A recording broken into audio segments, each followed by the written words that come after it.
Alright guys, so welcome to the T1 Fitness channel. If you're new to the channel, make sure you like this video, share it with your family and friends, and make sure you subscribe to my channel to get all the up-to-date news for when videos come out. So today we're going to be talking about compound lifts. For those of you who don't know what compound lifts are, compound lifts work many different muscle groups simultaneously. It also is the framework for any strengthening routine. So whenever you're trying to strengthen your muscles, these are the heavy lifts that you're going to want to incorporate in order to set yourself up for success. So the first exercise we're going to be talking about today is one that I've talked about on this channel before, which is the bench press. The bench press works your chest, your triceps, and your shoulders. Depending on how you have your hands gripped on the bar, it works one of those muscles a little bit more specifically than the other two, but it still works all three of them simultaneously. So whenever you have your hands close together on the bar, it's going to be working more of your chest and your triceps. The farther you go out, it's going to be more so on your shoulders and your chest. But when you are doing this exercise, you definitely want to have that tightening in your chest muscles, because you don't want to be pushing the bar with all of your shoulders. Then that kind of defeats the purpose of the bench press. It's still a chest exercise in essence, but it works those secondary muscles as well. But you still want to make sure that when you're pushing up, you want to feel the tightness in your chest primarily.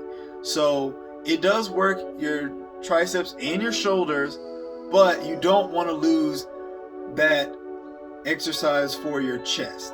So the reason why it's a compound lift, like I said, is because of those secondary muscles that it works, and it works those a lot more than many of the other exercises you do. So whenever you're implementing a new strengthening routine, you want to make sure that you have bench press in there, or a variation of the bench press, because it works those different muscles, and you can work those different muscles in one exercise. So you're not doing so many iso exercises.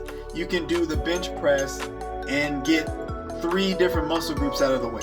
So when you're doing the bench press, you kind of want to keep your set range to at most 5 sets. I wouldn't try to do any more than that, but 5 sets is actually kind of pushing it. I prefer like to stick with 3 to 4, because whenever you're doing these compound lifts, you want to lift heavy. So because it is a heavy exercise, you want to lift heavy, and doing more than 3 or 4 sets can be detrimental to your muscle growth and could cause injury, especially whenever you're lifting a lot heavier than you normally would. So I typically stick in the 3 to 4 set range, about 12 to 15 reps. If you're just starting out on bench press, I would say about 3 sets of 10, or of 8 to 10, just so you can kind of get used to it. So whenever you're implementing this into your routine, you want to take that into account to stay within the 3 to 4 set range, but also make sure you are staying within that 10 to 12, at most 15 rep count. The next compound lift we're going to be talking about is the barbell, or in this case, the Smith machine row. This exercise works your traps, your delts, and your biceps. So whenever you're doing this exercise, you want to be bent over, making sure your back is still straight, making sure you're pulling that way from your waist all the way as close as you can to your chest, so you'll feel that pinch in your back as well as that pressure and tightness in your biceps. If you're doing this exercise correctly, you will feel the burn in all 3 of those muscle groups. So make sure you're cognizant of that whenever you're doing this exercise. So normally I don't do this exercise with the Smith machine, but I was unable to get a barbell because everybody was using them. So you can do it with a Smith machine. On this channel, I've done a variation of that exercise with a dumbbell, or with dumbbells, but in order to get a deeper burn in those muscle groups, you want to get a barbell and really kind of test your strength in that regard. So like I've said with bench press, this is a lift heavy type of exercise, so you don't want to go overboard with the amount of sets you do or the amount of reps you do. You want to make sure you stay within that 2 to 4 for this one, 2 to 4 set range for this one, and then you want to stay between 12 to at most 20 But if you're doing 20 reps on a consistent basis, you want to think about going up some more with this weight. So make sure that you're staying within that 2 to 4 set count with 10, 15, 20 max for your reps.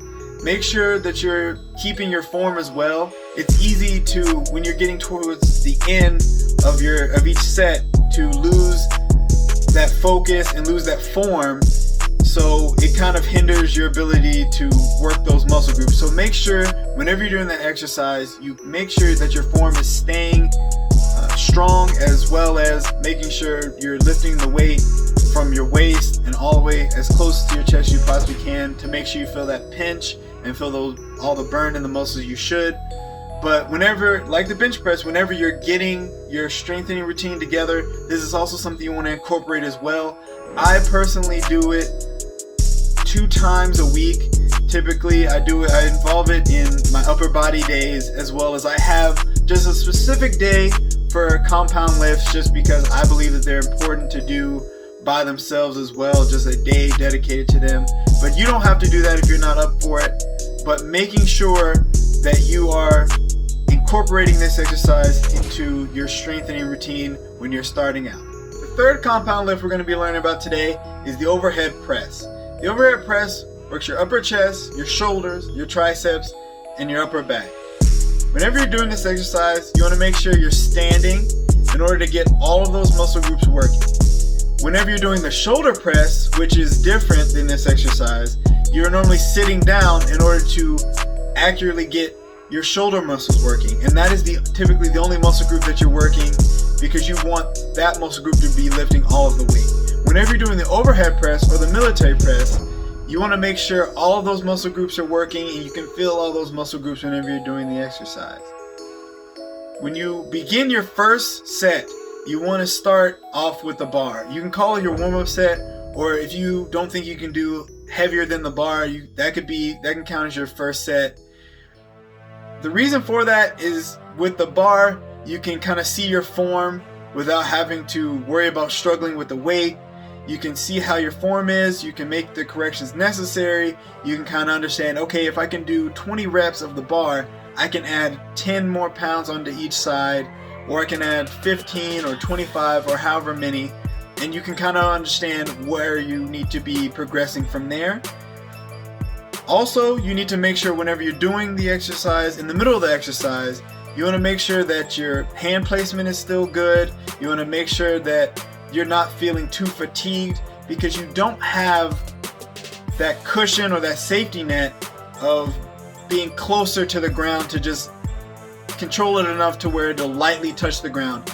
If you feel yourself not being able to do another rep, or you misplace your hands or something like that, and the bar slips, it's mostly gonna hit the ground hard.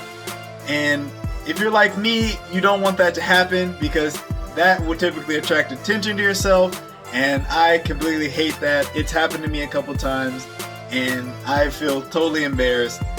But you want to make sure that you are doing that exercise correctly, making sure you're controlling that weight, and making sure that you are steadily progressing as you are getting through your sets. So your set range should still be between the 2 to 4. I typically do 3 sets of about 10 to 15 reps, because I personally feel like that is where I feel fatigued towards that 15th rep, and so I don't want to try and push it too far. You want to try to push yourself, obviously, but there of course is a case of pushing yourself too far and either injuring yourself or, like I said, dropping the weight. So whenever you're doing the exercise, make sure you're watching your form and making sure that you're not feeling too overly fatigued, and making sure that everything is perfect when you're doing that exercise. So that is another exercise you should definitely include in your strengthening routine, because it works all of those different muscle groups, but also it teaches you how to control the weight on the bar, as well as how to tell when you're going to be fatigued. The final compound lift we're going to be learning about today is one of my favorites. It's the barbell squat. I know I've talked about the barbell squat on this channel before. It is a great compound lift. I love doing it. I didn't before, but it definitely was one of those exercises that grew on me. But safety is definitely important with this exercise, and making sure you have proper form is important with this exercise. You want to make sure that you have your feet placement correct. You want to make sure that your feet are shoulder width apart. Whenever you're lifting the weight, you want to make sure that when you go down, you can feel that burn in your ham and your quads, and you sit out all the way. And making sure that when you're coming up, you don't hear any pops, any clicks, or anything abnormal that your body's not supposed to do. I can't stress enough to listen to your body whenever you're doing this exercise. There have been times where I felt that my legs were popping or something was going on, something didn't feel right, and you immediately stop. So safety is important with this exercise as well as other exercises. So make sure that when you're doing the exercise, even in the middle of the exercise, making sure that you have the proper form. So I stay within the 3 to 4 set count, as well as I typically try to do 12 to 15 reps of each weight. I consider my max to be about that 6 to 8 rep range, especially when you don't have a spotter. Now, if you can get a spotter, all bets are off. The most weight you think you can do, I would definitely try for. So definitely keep that in mind. If you want a good gateway into other leg exercises, the squat is definitely perfect for that. It'll help you do plenty of other exercises that you want to get into. The leg extension, the leg press mainly, are other exercises that feed into the barbell squat. So if you aren't a fan of the barbell squat, or you just haven't ever done it before, I would suggest that you at least try to incorporate it into your strengthening routine, just because of the fact that it lays such a perfect groundwork for other leg exercises, and it makes those exercises a lot easier to do. So make sure that you include the squat in your exercise routine, even if it's a couple of sets and you only can do 100 pounds or 135 pounds or whatever weight you can do. Make sure that you can incorporate it in some form or fashion, because I guarantee you will see improvement in other leg exercises. Alright guys, so that's the video for this week. Hopefully you guys learned something about compound lifts. If you want to know more about compound lifts, trust me, I will do another video about compound lifts with different ones that you guys can interchange out. But honestly, these are the kind of lifts that you want to incorporate in your strengthening routines, and just try to get that into your rotation as often as possible. But make sure you guys are being safe whenever you guys are doing these lifts or lifting weights in general. But make sure you guys like this video, share with your family and friends. Make sure you subscribe to my channel if you already haven't. Follow me on all social media that I will have linked in the description below. And I'll catch you guys in the next video.